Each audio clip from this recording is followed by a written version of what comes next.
Meus amados irmãos, eu vos saúdo com a paz do Senhor Jesus. Damos graças a Deus por mais essa grande oportunidade que o Senhor nosso Deus nos concede neste dia. Estamos aqui para estudar mais uma lição da nossa escola bíblica dominical.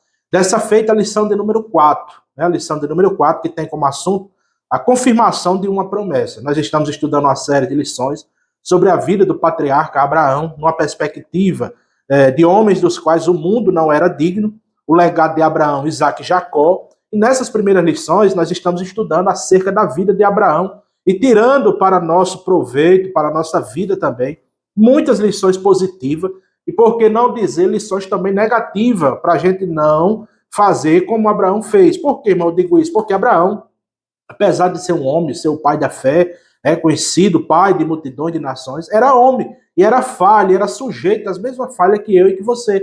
Então, tanto Abraão acertou como também ele errou, e nós tiramos lições para nós da vida de Abraão, positiva, e lições também negativas, tá certo? Para a gente não repetir os erros que ele cometeu.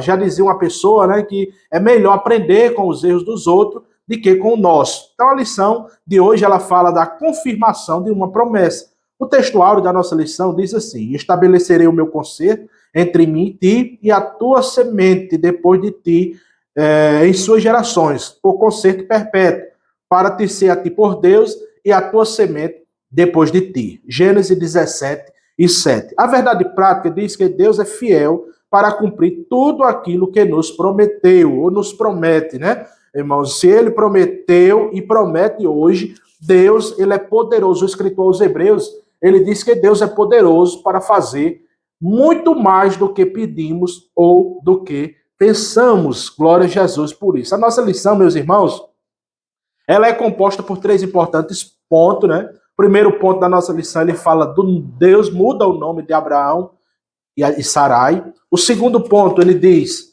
a confirmação do concerto de Deus com Abraão, ou com Abraão, né? E o terceiro e último ponto da nossa lição, ele fala do pacto perpétuo e da circuncisão. É o que nós vamos estudar neste dia como subsídio para a sua aula, para seu melhor aprendizado diariamente, tá certo? Glória a Jesus por isso. A introdução, meus queridos irmãos, a leitura bíblica, melhor dizendo, antes da introdução, ela está inserida lá no capítulo 17, de 1 a 9 do livro do Gênesis. A gente sempre não lê, para a gente ganhar tempo, para a aula não ficar um pouco grande, né? Não ficar muito grande.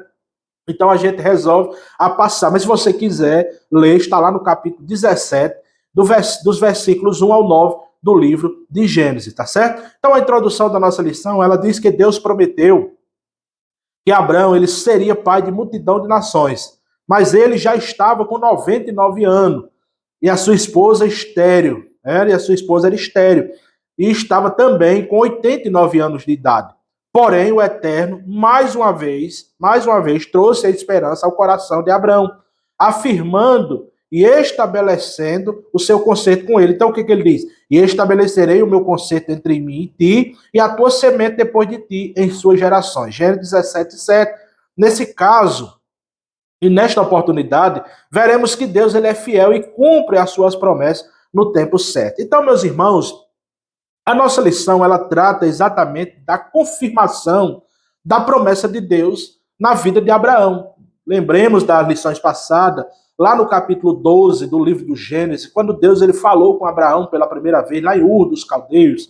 Abraão tinha 75 anos de idade. Deus fala com Abraão, manda ele sair da sua terra, da sua parentela, do meio dos seus, para uma terra que ele não conhecia. Deus lhe faz promessa ali, diz que engrandecerá o nome de Abraão, diz que abençoará todas as famílias por intermédio de Abraão. Então Deus lhe faz promessa, mas o tempo passa, meus irmãos. O tempo passa.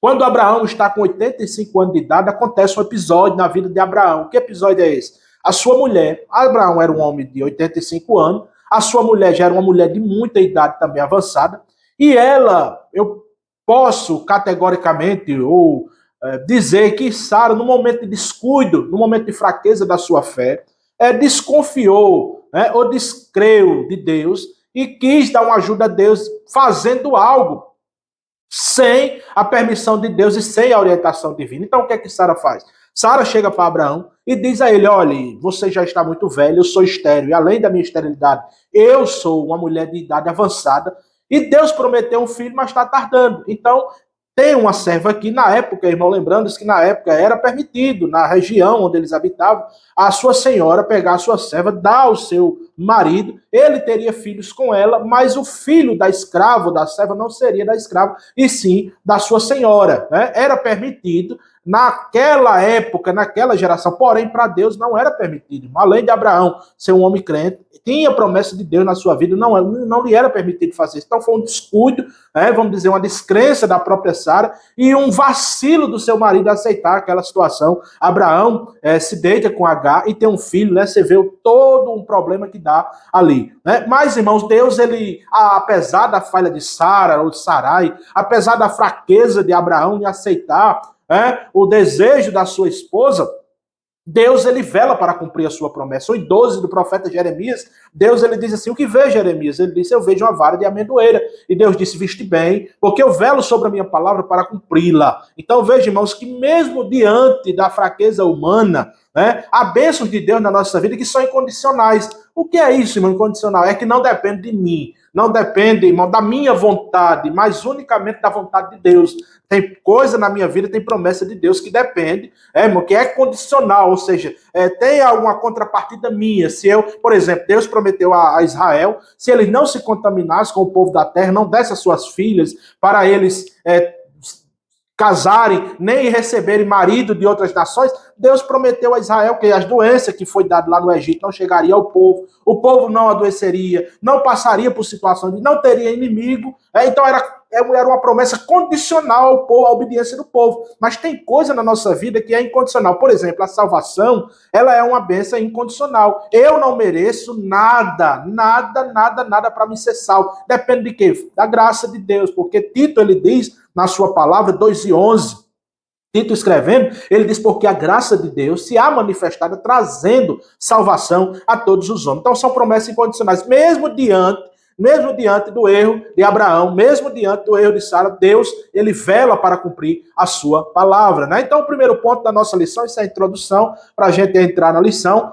Deus muda o nome de Abraão e de Sarai, de Abrão e de Sarai, o novo nome de Abrão, né? Então, nos tempos do Antigo Testamento, os nomes dos filhos, o nome dos filhos, em grande parte, não eram escolhidos somente porque os pais achavam nomes bonitos, ou era moda, né? Existiam vários fatores, ele diz aqui, por influência, ou que influenciava na escolha, como, por exemplo, a vontade de Deus, a circunstância na hora do nascimento, isso aqui é muito importante, porque nós vemos na Bíblia muitas situações dessas. Por exemplo, vamos à escolha de Deus. Quando Deus, ele falou com Zacarias, né, lá no Novo Testamento, falou com Zacarias no Novo Testamento, disse que Isabel, que era estéril, teria um filho, e Zacarias, no momento, duvidou, e Deus disse, o anjo disse, porque você duvidou, ficará mudo até que o menino nasça. Mas quando o menino nascer, você vai falar e vai dizer que o nome dele é João Batista. Então, irmãos, vontade de Deus. No Antigo Testamento, nós vemos, por exemplo, o filho de Manoá, né, Sansão. Deus também disse como seria o menino, a forma de ser criado o menino, o nome do menino. Então, há situações na antiguidade, que os nomes não eram colocados por acaso, mas havia a situação, havia a vontade de Deus e havia situações. Por exemplo, também, meus irmãos, situação lá em 1 Samuel, no capítulo 4, a Bíblia diz que quando os filhos de Eli, eles foram para a batalha levando a Arca da Aliança. Lá a arca foi tomada, os filhos de Eli foram mortos. E a Bíblia diz, irmãos, que quando veio o mensageiro e disse a Eli, que os filhos tinham morrido, a arca tinha sido levada, irmãos, Eli caiu da cadeira para trás, quebrou o pescoço, morreu. A mulher do filho de Eli estava grávida, e a Bíblia diz que no momento de aflição, naquela ocasião, a mulher deu à luz e o menino caiu lá fora, e ela disse logo o nome do menino, e acabou. Então, diante da situação, ela disse, acabou. O que significa? Foi-se a glória de Israel. Foi-se a glória. Então, o que o comentarista está dizendo aqui é bíblico, né? Que os nomes não eram colocados por acaso, mas quando era a vontade de Deus e também diante da circunstância na hora do nascimento, ou até mesmo característica física do bebê. No caso de Esaú, por exemplo, né? Esaú, a Bíblia diz que Esaú era peludo. O nome Esaú significa já peludo. Então, você veja as características aí aparecendo biblicamente também. que nasceu ruivo e bem cabeludo. No caso de Abrão, o seu nome original significa pai exaltado. Talvez, irmãos, o pai de Abraão colocou esse nome. A gente não sabe a circunstância, a Bíblia não relata a vida de Abraão antes, né, do seu chamado com Deus, só diz que ele habitava na terra de Ur dos Caldeus, com seus parentes, com sua família, mas o seu pai colocou o seu nome Abrão, que significa pai exaltado. Porém, diante do plano de Deus, em sua vida, esse nome não parecia adequado. O Senhor lhe mudou o nome para Abraão, confirmando que seria pai de multidão de nação. Nós vemos o primeiro ponto da lição, meus irmãos, que fala da mudança do nome, tanto de Abraão como do nome de Sara.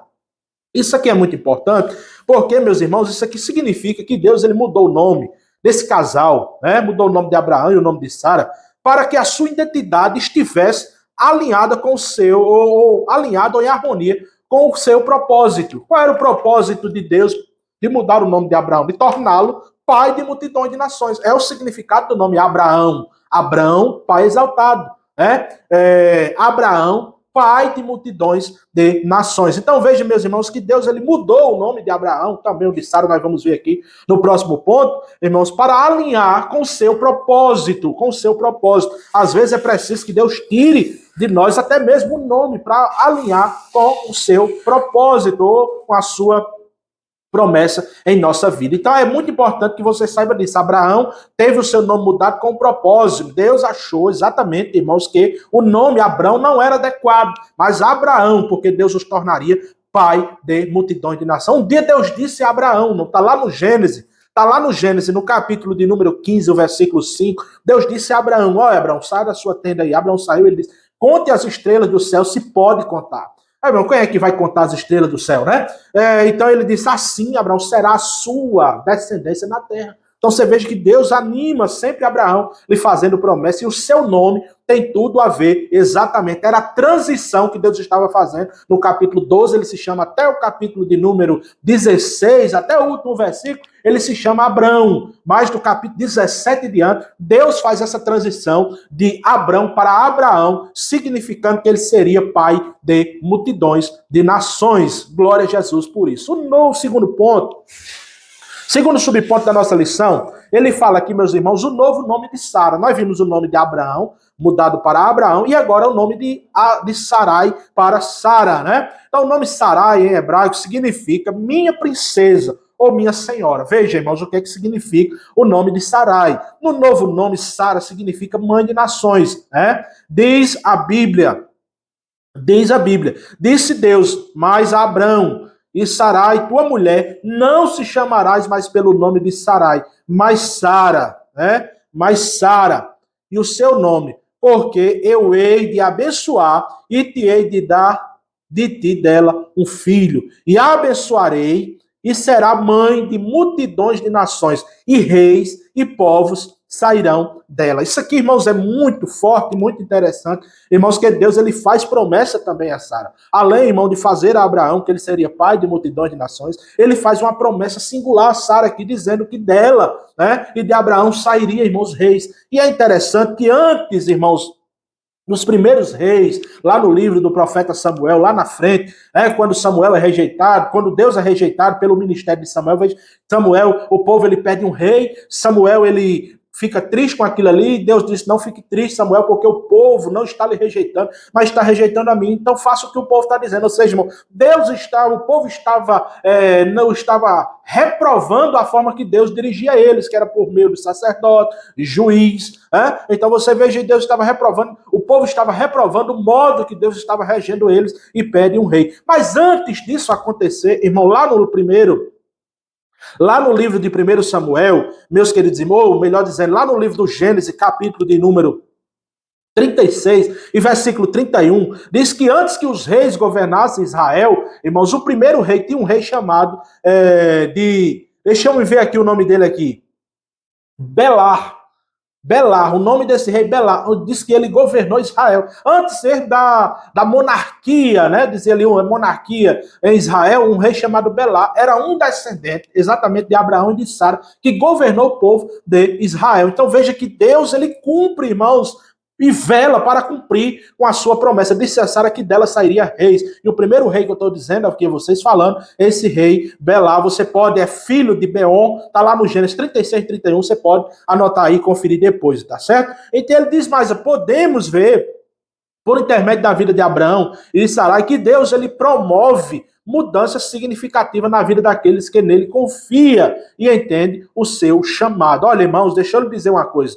Diante, irmão, do chamado de Deus, seja para ser algo na casa do Senhor, nós vamos já falar sobre isso no próximo ponto, mas seja para fazer algo, algum ministério que Deus chamar, ou seja, simplesmente para a salvação. E é importante, meus irmãos, a gente saber disso, que você nunca terá prejuízo. Diante do chamado de Deus, você nunca terá prejuízo. Olha, irmão, se Deus lhe mandou abandonar algo na sua vida para seguir a Ele, abandone, porque você não terá prejuízo. Deus, Ele sempre cuida daqueles que têm a sua vida de dedicação para Ele, tá certo? Ele nunca desampara. O salmista, ele diz, eu fui moço e hoje sou velho, mas nunca vi um justo desamparado, nem a sua descendência mendigar o pão. Então, seja algo que esteja lhe trazendo vantagem hoje, seja alguém que não confessa Cristo como Salvador, mas às vezes não quer deixar o mundo porque ainda tem um víciozinho da cachaça, não quer deixar o mundo porque ganha até um dinheiro mais fácil, né? Não quer deixar o mundo por causa da droga, por causa disso, por causa daquilo, por causa até do namoro, né? Que tem, a mulher não aceita e tal, irmãos, mas você, sendo fiel ao Senhor, saiba que o Senhor, Ele cuidará de toda a situação da sua vida. É por isso que o salmista diz, entrega a sua vida, entrega o seu caminho ao Senhor, confia nele e o mais. Tem que confiar, entregar, confiar. E pronto, deixar o resto com o quê? Com Deus. E o resto, Ele tudo fará. Tá certo? Glória a Jesus por isso. Então, meus irmãos, o nome de Sara também foi mudado de um significado, irmãos, tão grande, né? De Sarai, princesa, minha princesa, para Sara, mãe de multidões de nação. Então, foi alinhado aí, né, com a harmonia do propósito de Deus na vida do casal. É muito importante que você saiba disso. Glória a Jesus por isso. Então, o terceiro e último subponto aqui desse primeiro ponto, meus irmãos, ele fala que o pai da fé riu diante da promessa, Parece, irmão, que o tempo deixou o coração de Abraão fragilizado, pois ao ouvir novamente a promessa divina de ele, ele ri. Assevera, né? Aí ele diz assim, há um homem de 100 anos, olha aí o que Abraão disse, há um homem de 100 anos, nasceu um filho, conceberá Sara da idade de 90 anos, A espera prolongada pode entristecer o coração, mas não podemos deixar a tristeza que nos faça esquecer que para Deus nada é impossível. Irmãos, Abraão ri diante da promessa, mas ele não estava rindo de Deus. Não, às vezes quando a gente lê o texto, diz Abraão riu de Deus, Abraão zombou de Deus, Abraão brincou com as coisas de Deus. Não, irmão, Abraão ele riu dele próprio. Ele pensou assim, irmãos, eu sou um camarada de quase 100 anos de idade, Sara de 90 anos. Como é que pode uma coisa dessa acontecer? Talvez isso trouxe alguma tristeza no coração de Abraão. O comentarista ele diz aqui, irmãos, que a tristeza, isso pode acontecer. O proverbista ele escreve lá em 13:12, Salomão escrevendo, ele diz que a esperança demorada, ela enfraquece o coração, ou seja, entristece o coração. Mas ele diz que o desejo alcançado é a árvore da vida. Porque quando, irmãos, nós estamos na espera, e mais espera, isso às vezes nos deixa triste e desmotivado. Mas quando aquilo que nós almejávamos acontece, aí diz que a árvore da vida produz um gozo, uma alegria tão grande no coração, que parece que o tempo de espera, irmãos, nem aconteceu. Isso é o que o proverbista está dizendo, meus irmãos.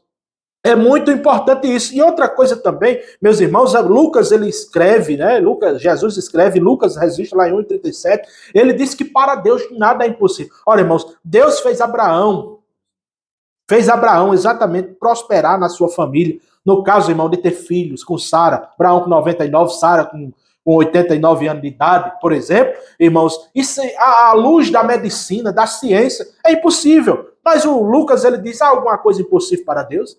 Irmãos, não há nada impossível.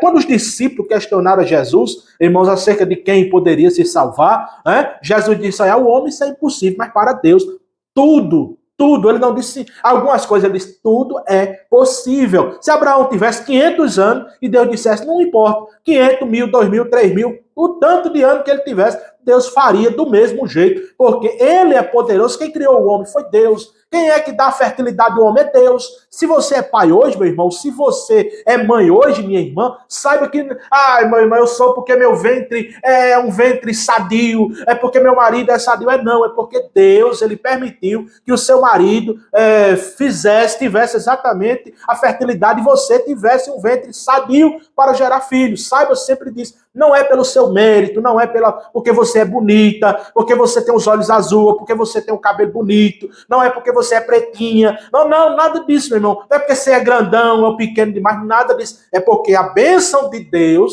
ela chegou na sua vida e fez que você gerasse filho. E o salmista diz que os filhos são herança do Senhor e do ventre o seu galardão, tá certo? Glória a Jesus por isso. Então Abraão, ele não riu de Deus, mas ele riu da sua própria incapacidade de receber tão grande bênção da parte do Senhor, meus irmãos. É bem verdade que nós sabemos que não é fácil esperar. E não é bom esperar, irmão. Você chega na fila de uma padaria, tem 4, 5 pessoas, você quer passar na frente. Chega na fila do banco, fica impaciente, batendo as pernas. Em todo canto você fica impaciente. Não é. Imagina esperar aqui de 75 até 99 anos. 24 anos, irmão, para se cumprir a promessa de Deus. Teve um deslize, teve no caminho, teve, mas Deus cumpriu a sua promessa. E quando Abraão completou 99 anos, Deus cumpriu a promessa na vida de Abraão, que lhe daria um filho. Ou seja, irmão, esse período que Abraão passou serviu de amadurecimento. Eu disse na lição passada, na classe aqui que a gente ensina na escola bíblica, que há momentos, irmãos, que Deus ele dá as coisas a gente, porque ele sabe que a gente suporta, mas há momentos que ele demora mais para dar a mim e a você,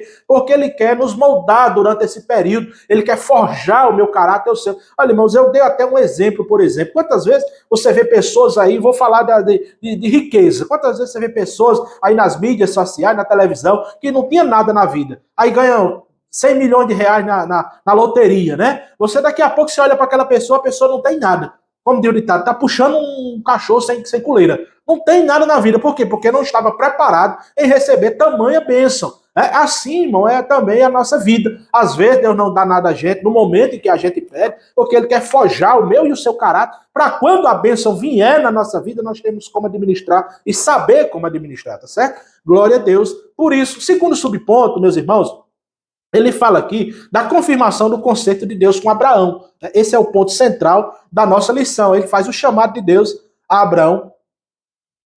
Foi especial. Ele diz assim, o Senhor confirmou o conceito e o pacto com Abraão de modo muito solene, logo após fazer a mudança do seu nome. Podemos ver por toda a Bíblia, Deus estabelecendo pactos. Você sabe o que significa pacto? Aí ele coloca aqui, segundo o dicionário bíblico,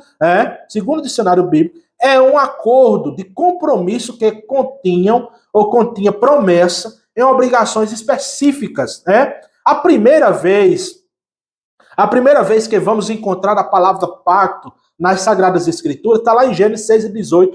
E quando Deus ele faz exatamente o concerto com Noé. Irmãos, qual é o conceito? Deus destruiu o mundo com água. Lembra do dilúvio? Está lá no livro do Gênesis, capítulo 6. Mas Deus, irmãos, após o dilúvio, que Noé saiu da arca, Deus fez um pacto com Noé. Ele disse, colocarei o meu arco, e quando, irmão, o tempo se fechar, ele disse, eu verei o meu arco e lembrarei do conceito, do pacto que fiz contigo. Então, a primeira vez que essa palavra pacto aparece na Bíblia é lá em Gênesis, no capítulo de número 6, Deus fazendo um pacto com o homem ou com Noé. No Novo Testamento, irmãos, a palavra pacto significa literalmente novo concerto. No Antigo Testamento, Deus estabeleceu alguns acordos, mas no Novo Testamento, que é uma nova promessa, é um novo acordo sendo estabelecido por intermédio de Jesus Cristo, o Filho de Deus. É importante que tenhamos uma exata compreensão do conceito de Deus com os patriarcas, Abraão, Isaque e Jacó, a fim de que aprendamos como Deus quer que vivamos em aliança inquebrável e perseverante com ele. Veja, irmãos, que Deus no Antigo Testamento, Deus faz alguns acordos, falamos aqui do primeiro com Noé, Deus fez com Abraão, mas quando você vem para o Novo Testamento, o próprio Jesus, ele disse lá em João, lá em Mateus 6:28, Jesus, ele na instituição da Santa Ceia, ali ele diz, porque isto é o meu corpo, que é partido por vós, quando ele diz, mas isso aí ele diz, isso é o sangue da nova aliança. Ele está dizendo, esse aqui é o novo concerto contigo ele está dizendo com a humanidade, meus irmãos. O concerto através de Deus, através de Cristo Jesus, ele perdoando o pecado da humanidade inteira, através daquele pacto glorioso ali que Mateus escreveu lá em Mateus 26 e 28. Então é importante que você saiba o que é pacto. É um acordo entre ambos. Por isso que eu disse a você, meus irmãos, que Deus ele faz promessas que às vezes, irmãos, são incondicionais. E tem promessa que é condicional. Por exemplo, irmãos, Deus ele disse a Jeremias, lá no capítulo 18, ele disse a Jeremias, olha, desce à casa do oleiro, e lá eu falarei contigo. Quando Jeremias chega na casa do oleiro, ele vê exatamente o oleiro trabalhando sobre as rodas, fazendo o vaso. E diz a Bíblia que o vaso que o oleiro fazia se quebrou-se na mão do oleiro. E aí o oleiro pegou o barro, amassou de novo e fez exatamente um vaso como ele quis. E, irmãos, Deus ele fala com Jeremias, dizendo a Jeremias, assim sois a casa de Israel nas minhas mãos. E ele diz assim, irmãos, ele diz, porventura, se eu mandar uma maldição sobre uma nação, e essa nação ela vier se arrepender, ela vier fazer um acordo com Deus, deixar o seu pecado, certo? Eu tiro a maldição e coloco a bênção. Aí ele diz, agora se eu mandar uma bênção para uma nação, e essa nação vier quebrar o concerto, vier quebrar o pacto, vier a destruir a fidelidade a Deus, porque pacto fala de fidelidade, né, irmãos? Aí eu tiro a bênção e coloco a maldição. Isso, irmãos, aconteceu. Se você ler o livro dos Juízes, você vai ver isso aí. Exatamente, irmãos. Otoniel, Gideão, Eudes, Débora, são juízes que Deus levantou para julgar Israel. E a Bíblia diz, irmãos, que o povo fazia o que parecia mal aos seus olhos. Deus suscitava nações para afligir Israel, e quando eles eram afligidos, eles clamavam por Deus. Aí Deus levantava um juiz que livrava aquele povo, mas diz, irmãos, a Bíblia que quando aquele juiz morria, o povo voltava a fazer o que não prestava de novo, aí Deus afligia, ou seja, eles quebravam o pacto com Deus, e Deus afligia a eles novamente. Por quê? Porque confirmando o que Deus disse a Jeremias, tá certo? Então o pacto fala de fidelidade, não é casamento, por exemplo, você é casado, o irmão é casado, a irmã é casada, isso aqui, essa aliança que nós estamos usando aqui é um símbolo, irmão. Aliança fala de fidelidade, fala de pacto. Isso aqui não tem, vamos dizer assim, não é só um objeto metálico, ouro ou prata, não. Isso aqui fala de fidelidade. Quando você está diante do altar, você promete amar, respeitar, cuidar, ajudar. E muitos da lei lá fora, na saúde, na doença, na tristeza, na pobreza. Nós vemos isso, esse pacto hoje, irmãos, que quando as pessoas casam, que a mulher é bonita, mas depois engorda, o homem também. Depois a mulher fica um pouco relaxada, o homem pior. E depois eles quebram esse pacto. É porque ela ficou muito feia, quer dizer, arrumando desculpa para quebrar o pacto. Então o pacto fala de fidelidade. Dentro do casamento, ainda, irmãos, deve haver exatamente essa fidelidade de um para com o outro, tá certo? Glória a Jesus por isso, né? Então, o segundo subponto aqui, isso aqui eu falei aqui exatamente do pacto, né? O chamado. E outra coisa que eu mostro aqui, irmão, que na Bíblia há dois tipos de chamado. Você sabia disso? Você não sabia, fique sabendo hoje. Há um chamado que eu caracterizei o nome, um chamado geral. Que chamado geral é esse? Mas é um chamado à salvação.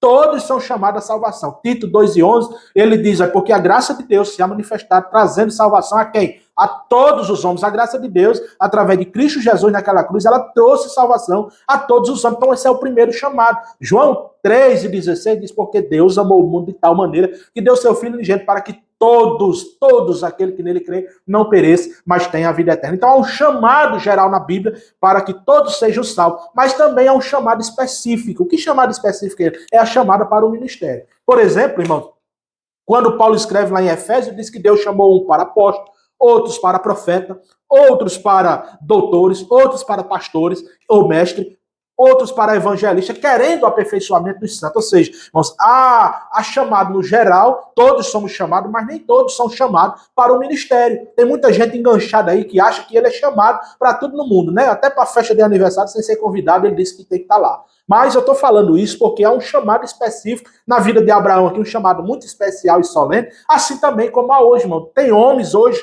apesar que a gente sabe que, irmãos, homens têm se corrompido e têm corrompido também, né? Tá um negócio meio atravessado, mas nós sabemos que existem homens hoje chamados por Deus para essa geração, um chamado específico para fazer a diferença diante dessa nação, diante do mundo. Então há dois chamados na Bíblia, anote aí. O primeiro é um chamado geral geral para todo ser salvo, e um segundo chamado, que é o chamado específico, que é para alguém, irmão, ser capacitado para fazer a obra de Deus com mais afinco. Você vê isso no Antigo Testamento, Deus chamou Gideão, Deus chamou Moisés, Deus chamou, Moisés até quis se esquivar, disse, não, chama meu irmão Arão, ele disse, não, o chamado é para você. Gideão até quis se esquivar, disse, eu sou o menor, a minha família é a mais pobre, eu sou o menor da casa do meu pai, mas Deus disse, mas é você. Entendeu, irmão? Então há chamados específicos para obras específicas de Deus, glória a Jesus por isso, e há um chamado geral que é para salvação, certo? Ficou claro e objetivo isso aí, né?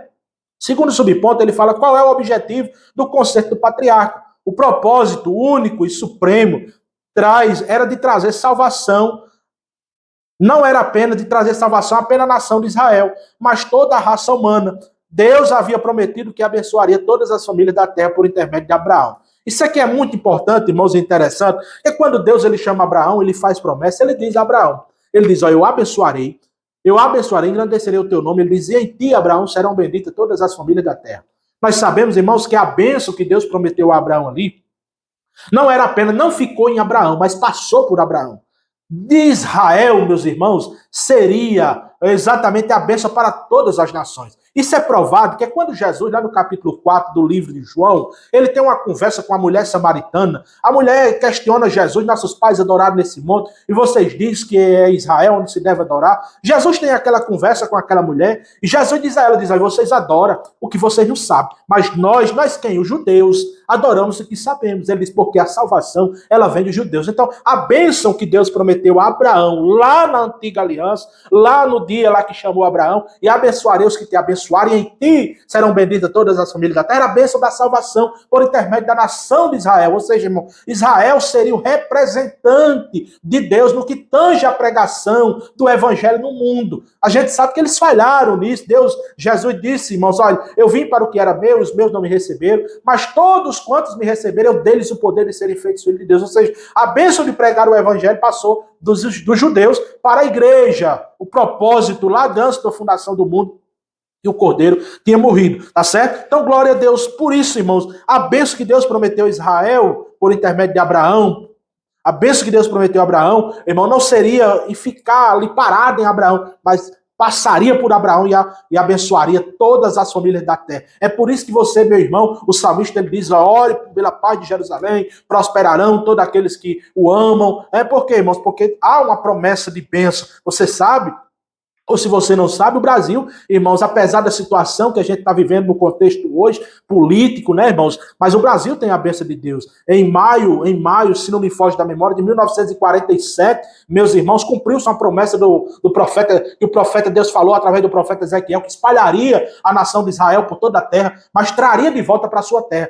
No mês de maio ou junho, se não me foge da memória, está fugindo aqui, mas, irmãos, Deus, ele cumpriu essa promessa na vida de Israel. Ou seja, irmão, houve uma nação solene, né, na ONU em 1947, aonde, irmão, foi a divisão dos territórios ali da Palestina, e Israel recebeu o direito de povoar novamente a sua terra, irmãos, e deu a voz para todos os judeus voltassem para a sua terra, cumprindo-se a promessa, mas ela só veio a ser publicada em 1948. E essa votação que houve lá, o voto que definiu, irmãos, Israel receber esse território, sabe de quem foi? Foi do Brasil. Um camarada, irmão, chamado Oswaldo Aranha, ele foi quem definiu totalmente, ele foi o voto de Minerva, vamos dizer assim, que deu direito a Israel, irmãos, a povoar sua terra novamente. Então, por isso, lembra que a Bíblia diz, abençoarei os que te abençoaram. O Brasil tem a bênção de Deus por intermédio de uma promessa que Deus fez a Abraão e por causa de abençoar. Abençoar não significa, irmão, concordar com os desmanteiros. A gente sabe que a nação é falha, mata, faz. Não estou falando disso, eu estou falando de não ficar contra, de não estar perseguindo, né? De não estar perseguindo. Mas Deus, ele tem abençoado o Brasil, irmãos, e Deus, a bênção de Deus está no Brasil. Eu creio nisso. Eu não creio que o Brasil é de uma elite. Eu não creio que o Brasil seja de quem quer que seja, de Supremo, de governante A, de governante B. Olha, tudo que está acontecendo no cenário hoje é permissão de Deus. Saiba disso, irmão. Não se desespere. No momento que Deus quiser botar um fim, seja em que lá for, Deus ele coloca, porque ele tem o controle nas suas mãos de todas as coisas. Não se atemorize, não se apavorize, não se apavore, fique tranquilo, porque tudo está no controle de Deus. Saiba disso, meu querido irmão, minha querida irmã. Glória a Jesus por isso. Então, o terceiro subponto da nossa lição, ele fala do conserto e as promessas. Nós vimos aqui qual é o objetivo do conserto do patriarca. Nós sabemos aqui que o objetivo de abençoar, de mudar o nome de Abraão, era que por meio de Abraão, ou da nação, da semente de Abraão, toda a terra, todo o globo terrestre fosse abençoado com a bênção da salvação. Então esse é o objetivo, né, da promessa de Deus de abençoar Abraão e toda a sua descendência, tá certo? Glória a Deus por isso. O terceiro e último subponto fala do conserto e as promessas. O pacto de Deus com Abraão viria acompanhado de várias promessas, Observe, Deus seria o escudo, né? Deus disse a Abraão, não temas, eu serei o teu escudo. Está lá em Gênesis 15 e 5. Né? E ele diz mais, e também ele daria muitos descendentes, e também a terra de Canaã como herança. O Senhor também tem um pacto conosco, né? Em Jesus Cristo, a sua maior, olha o que é que ele diz aqui, a sua maior promessa, a bênção para nós é a salvação da nossa alma. Glória a Deus por isso. A vida eterna em Cristo é o maior bem que uma pessoa pode receber. No entanto, para recebê-la, é preciso perseverar em Cristo até o fim. Não existe isso, irmão. Olha, escute isso. Primeiro, escute isso. A maior bênção que o ser humano ele pode receber da parte de Deus não é ganhar na loteria. Não é ter uma saúde impecável. Não é ter uma aparência. Não é ter nada aqui nesta vida. Porque Paulo diz, irmãos, que se nós esperarmos em Deus só nessa vida, nós somos dos mais miseráveis dos homens. Então a maior bênção não é receber nada de Deus. É bênção boa? É boa sim, irmão. É boa sim.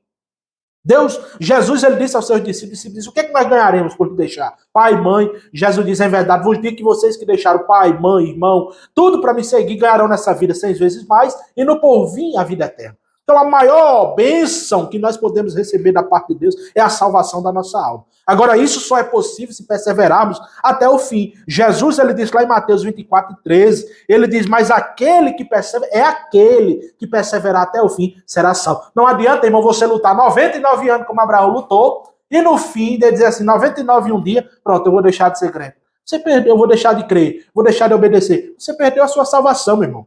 Sua salvação é para quem persevera até o fim. Não estou dizendo, né? É o fim de quem, irmão? Do mundo, não, é o fim da sua vida. Hoje, por exemplo, eu estou aqui diante dessa câmera, filmando para você, mas daqui a pouco, até no momento aqui, eu posso ser ceifado, a minha ficha pode ser puxada lá em cima, e eu, irmãos, tá aqui e partir e estar lá com Cristo na eternidade. Tá certo? Então é importante que você saiba que o fim não é o fim de tudo, mas é o fim da minha vida, é o fim da sua vida. Então você precisa perseverar até o último momento da sua vida para alcançar a salvação em Cristo Jesus, tá certo? Glória a Deus por isso. Então a maior bênção que nós podemos receber da parte de Deus é a salvação da nossa alma, certo? Glória a Deus por isso. Ele coloca aqui, meus irmãos, também no último ponto da nossa lição, ele coloca todo o pacto perpétuo da circuncisão. Nós vamos ver isso aqui. Todo macho será circuncidado. Na renovação do conceito de Deus com Abraão, ele incluiu o pacto da circuncisão. Deus lhe disse que aquele seria o sensível, o sinal visível da aliança entre ele e a descendência de Abraão. Uma marca perpétua que lembraria o compromisso de fidelidade de Deus. Lembra, irmão, do pacto que Deus colocou o arco lá, quando fez com Noé? Então, o pacto aqui da circuncisão, um sinal físico que Deus, meus irmãos, estabeleceu com ele foi a circuncisão. O que era a circuncisão, meus irmãos? Era o corte do prepúcio do órgão masculino. Cortava o 8º dia, tinha o 8º dia e cortava. Então, Abraão, ele circuncidou, Ismael, já com 13 anos de idade, ele próprio, já velho, se circuncidou também. Todos os que habitavam com Abraão, que viessem morar, eles tinham que ser circuncidados, porque esse era um sinal visível da nação que representa exatamente, meus irmãos, um símbolo de aliança, um símbolo de exclusividade da nação para com exatamente Deus. Então, era uma nação diferente, era um pacto com Deus. Então, todo macho, ele teria que ter essa circuncisão ao 8º dia. Todo menino que nasceu de Abraão, da nação de Israel, até hoje prevalece ainda, irmão. É um pacto perpétuo entre eles. Porém, nós estamos vendo hoje, por exemplo, aqui no Brasil, existe muita gente, né, irmãos, querendo cumprir a lei, guardar o sábado, fazendo tempo de Salomão. Isso aí não tem nada a ver com a gente. Isso aí é eles, irmãos, O pacto de Deus com Israel é outra coisa. Para nós agora é o segundo ponto que nós vamos ver agora, tá certo? Não tem mais que a gente não precisa cortar o prepúcio dos meninos quando nascer. Isso aí é para a nação de Israel. Não precisamos guardar o sábado, como alguém diz. Não precisamos construir o templo de Salomão. Não precisamos usar o quipá. Não precisamos, irmãos, usar vestes sacerdotais. Não, irmão, isso aí deixa para eles lá e para o pessoal que aqui no Brasil quer fazer circo, né? Isso aí não tem nada a ver com a gente. Glória a Deus por isso. Glória a Deus por isso. Então, significa ponto de fidelidade, de separação, exclusividade da nação para com Deus, certo? Quando deveria ser feita a circuncisão? Aqui, irmão. Ele diz aqui, eu até já falei, o bebê do sexo masculino deveria ser circuncidado ao completar 8 dias de nascido. A circuncisão ela é feita entre os judeus, olha, até os dias de hoje, sendo realizada por especialistas com o uso de anestesia. Antes era cortado com a pedra, viu, irmão? Na época de Abraão, não tinha lá um anestesista, né? Um anestesista, não tinha lá um médico especialista, era cortado mesmo. Ao 8º dia sangrava, mas passava, né? Mas hoje é feito até o dia de hoje, exatamente lá em Israel, mas com o auxílio do anestesista, de uma pessoa especializada, não é mais feito cru como era feito antigamente. Até hoje é feito lá porque é um pacto perpétuo com a nação de Israel para com Deus, tá certo?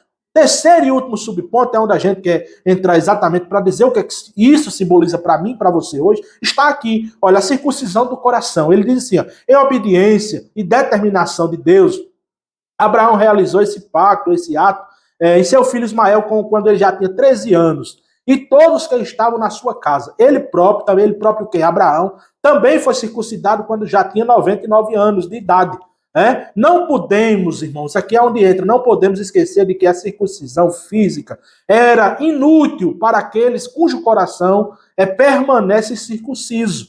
Mas como é realizada a circuncisão do coração hoje? Vamos ver. Ela é realizada quando a pessoa ama o Senhor por completo e entrega a Ele também por completo. Na nova aliança, somente a circuncisão do coração, mediante a graça e a fé em Jesus Cristo, é capaz de nos fazer levar uma vida de obediência e dedicação ao Senhor. Lembra que antes era um sinal físico, irmãos? E isso foi um embate muito grande de Paulo para com os judeus. Paulo, ele rebateu muitas vezes exatamente isso, irmãos. Quando Paulo ele fala aos romanos, por exemplo, Paulo ele diz, olha, Paulo mostra que a circuncisão agora não é mais para os gentios, como sinal físico, mas no coração. O que isso quer dizer, irmãos? Antes representava um sinal físico, hoje não. Hoje representa exatamente o meu coração de livre e espontânea vontade. Eu entrego a minha vida a Jesus de Nazaré, entrego a Ele para que Ele governe a minha vida de coração. E agora não é mais como judeu, por exemplo, irmãos, os fariseus, eles quando debatiam com Jesus e com João, eles disseram assim, nós somos filhos de Abraão, ou seja, irmão, porque guardava as leis, procurava guardar a lei de Moisés, procurava circuncidar, e ele diz agora, nós somos filhos de Abraão, só porque fazia isso. Aí Jesus disse assim, olha, vocês são filhos do diabo, e quereis satisfazer a vontade de vosso pai? Então você veja, irmãos, a circuncisão física de quem não tem o desejo no coração de servir a Deus, de nada serve. É a mesma coisa de dizer, eu sou crente, mas o seu coração, as suas atitudes, não condiz. Então a Bíblia diz, e vereis outra vez a diferença dos que servem a Deus e quem não serve. Os que servem a Deus, irmãos, procura voluntariamente, de livre e espontânea vontade, seguir a Jesus, deixar a bebida, deixar a prostituição, deixar a mentira, deixar o engano. Isso ele não faz porque o pastor mandou. Isso ele não faz porque o povo acha bonito. Isso ele faz de livre e espontânea vontade. É o Espírito Santo que trabalha na sua vida e faz com que ele seja obediente a Deus, por meio exatamente da circuncisão no coração. É isso que Paulo está dizendo. Paulo está dizendo, não é agora mais cortar o prepúcio, abra os olhos, isso aqui é para os judeus que já foram na nova aliança, no novo pacto, isso aqui é agora no coração, não precisa mais o sinal físico, mas o sinal no coração, porque o que é que adianta, Paulo está dizendo, o que é que adianta você ser circuncidado e roubar? Como os fariseus faziam. Que adianta você ser circuncidado e você mentir, enganar? Então é isso que Paulo estava dizendo. Então a circuncisão ela deve ser no coração, de livre e espontânea vontade, para agradar a Deus. Certo, irmão? Se não houver isso, não há circuncisão no coração e não há salvação. Então a circuncisão, irmãos, na antiga aliança, ela caía em foco no prepúcio masculino, lá embaixo. Mas no Novo Testamento, ele agora sobe um pouco, é no coração. Na mente, vamos dizer assim, do camarada. ele sobe de baixo, ele sobe para cima. Glória seja dada ao nome de Jesus. É por isso que Paulo escreve aos Romanos 2,25, ele diz, estava dizendo para os da circuncisão que só era proveitosa na nova aliança se eles vivessem de acordo com os mandamentos do Senhor. Se não vivesse, de nada vale, tá certo, irmão? Então, é muito importante que você saiba disso, que a circuncisão hoje não precisa ser para nós, mas é dos judeus. Até hoje eles fazem, porque é uma aliança perpétua de Deus com eles. Para nós, a circuncisão é no coração, tá certo? Que Deus nos abençoe, que Deus nos ajude, meus irmãos. Essa é o fim de mais uma lição da nossa escola bíblica, né, dominical. Espero que você aprenda, espero que você também comente aí no vídeo. Comente-se. Pode comentar, irmão. Eu tenho medo de comentar e alguém não gostar. Pode dizer, irmão, você disse uma palavra má, assim. Você disse isso errado. Não tem problema. Nós estamos aqui para aprender. Ninguém sabe tudo. Comente aí, dê o like aí, curta aí. O fim disso aqui, irmãos, o fim disso aqui pra gente não é ganhar dinheiro, não. Mas é propagar a palavra de Deus na sua essência, tá certo? Então, comente aí, assista o vídeo e venha exatamente participar da nossa escola dominical todos os domingos, às 9 horas da manhã, Tempo Central, Avenida Lauro Maia, 159, vizinho aos Correios e nas congregações Nova Patu e João Pereira. João Pereira, por enquanto, está em reforma, mas logo, logo estará retornando os seus trabalhos para a glória do nome do Senhor. Que Deus em Cristo lhe abençoe, lhe dê um dia abençoado e até a próxima aula, se assim o Senhor nosso Deus nos permitir.